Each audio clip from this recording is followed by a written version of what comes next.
પાર્થને કહું ચડાવે બાણ, હવે તો યુદ્ધ એ જ કલ્યાણ જેવા પોસ્ટર ફરતા થયા હતા। કડીમાં વિકાસના મુદ્દે સરકાર સામે જ ભાજપના જ કાર્યકરો આંદોલન ઉપર ઉતર્યા। કરણનગર રોડ ઉપર આવેલ મામલતદાર કચેરી ખાતે મામલતદારશ્રીને આવેદનપત્ર આપવામાં આવ્યું। વિકાસની વાતો કરતી સરકારના દાવા પોકળ સાબિત થયા। સામાન્ય વરસાદમાં જ વિકાસની પોલ ખુલ્લી પડી ગઈ।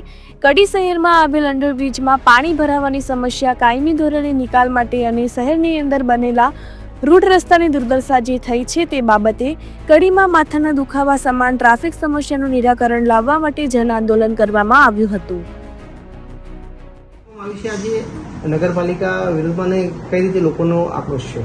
યસ, હું મામલતદાર કડી માધવી પટેલ કડીના ત્રણેય અંડરબ્રિજમાં હેવી પંપ લગાવી ચાલુ વરસાદમાં પાણી ઉલેચીને આ સમસ્યાનું નિરાકરણ લાવવું એક આ રજૂઆત છે।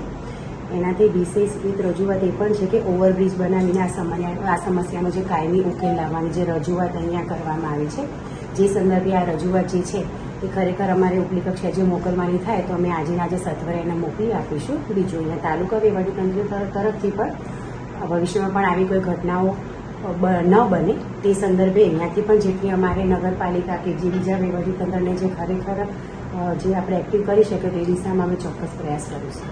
સર, જે રીતે થોડા વરસાદમાં ઘટના બનીને એક યુવાનનું મોત થયું છે, તંત્રની કંઈ લાપરવાહી આપ કહી શકો? કારણ કે જે રીતે આ સમગ્ર ઘટના બનીને એક વ્યક્તિનું મોત થયું ત્યારબાદ ટ્રાફિક જામ લાંબા સમયથી સુધી રહ્યું છે, આને લઈને હવે આવી ઘટના ના બને માટે તંત્ર કેટલું કામ કરશે? તાલુકા વહીવટીતંત્ર તરફથી જે પણ આપણે આવકારે જે પગલાં એડવાન્સ આપણે લેવાના થતા હોય એ દિશામાં આપણે પૂરતો પ્રયાસ કરીશું। ભવિષ્યમાં આવી કોઈ ઘટનાનો ફરીથી ન બને તે દિશામાં પણ આપણે તાલુકા વહીવટીતંત્ર તરફથી પણ જે આપણે સૂચનાઓ આપવાની થતી હોય છે એ પણ અમે નેક્સ્ટ તાલુકા સંકલન સમિતિની જે બેઠક થશે એમાં આપણે અધિકારીશ્રીઓને એની સૂચના આપી દઈશું।